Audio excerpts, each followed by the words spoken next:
Bonjour à tous, je suis ravie de vous retrouver aujourd'hui pour une nouvelle vidéo, un nouveau format. J'avais envie de vous retrouver tous les mercredis pour vous présenter un livre qui n'est pas un roman.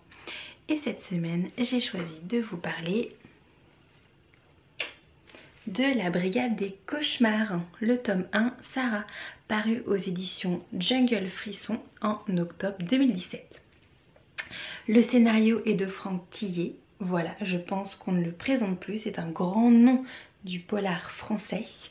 Les dessins sont de Yonghi Dumont et la mise en couleur par Drac.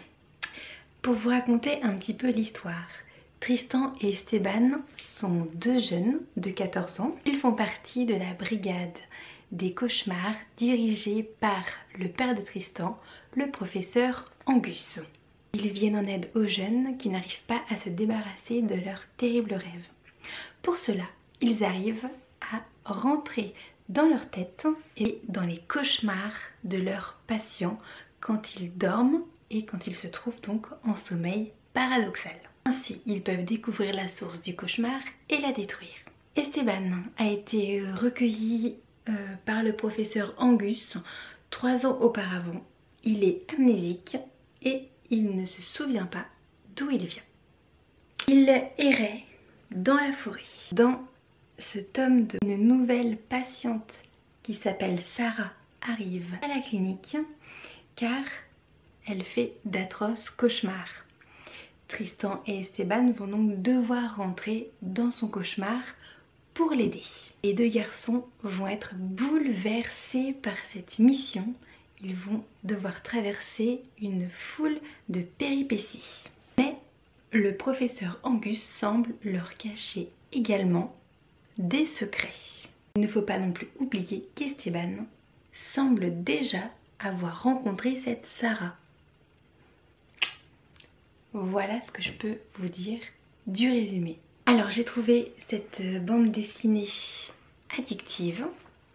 Elle est adaptée tout à fait pour un public de jeunes, des adolescents ainsi que des adultes. Après tout, le scénario est de Franck Tillet, qui est très bien ficelé. Les dessins sont vraiment très sympas, je vous en montre certains. Je vous montre le début.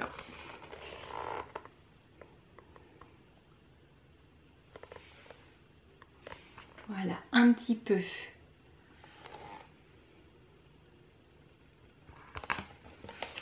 Voilà, les mises en couleur sont absolument très belles.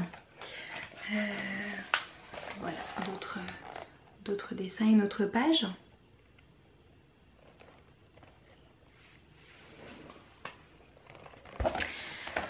Ce qui est également super, c'est que le mystère, il est gardé jusqu'à la fin. On est vraiment tenu en suspense jusqu'au bout. Ce qui n'est pas le cas parfois même dans les romans policiers. Donc celle-ci, c'est vraiment génial. Je vous la conseille. C'est très bien écrit, ça se lit très vite. Voilà ce que je peux vous en dire. Et puis personnellement, j'ai hâte de découvrir la suite, le prochain tome. Mais pour l'instant, pas de date de sortie. Allez, à bientôt!